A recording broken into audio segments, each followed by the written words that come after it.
সামনের দিকে তাকাতেই সে দেখে বৃদ্ধ লোকটা রাস্তার মাঝখান থেকে ধেয়ে আসছে। ছোট বাচ্চার ছায়া। এটা দেখে রাহুল অজ্ঞান হয়ে স্টেশনের পাশেই পড়ে যায়।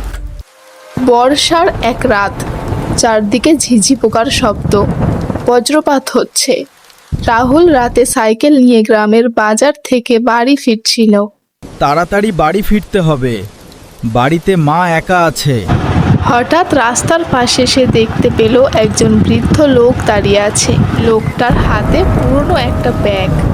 কিন্তু অবাক করা বিষয় হলো লোকটার জামা কাপড় এই বৃষ্টির মধ্যেও এক ফোঁটাও ভেজেনি।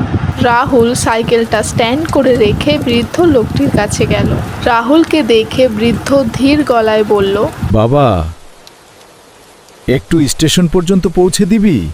হ্যাঁ, অবশ্যই দেব। দাদু, আপনি ধরে বসবেন সাইকেলটা?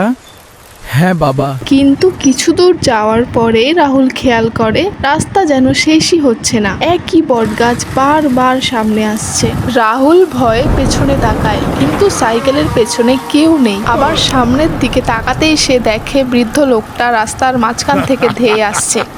তুই আমাকে পৌঁছে দিবি না বাবা?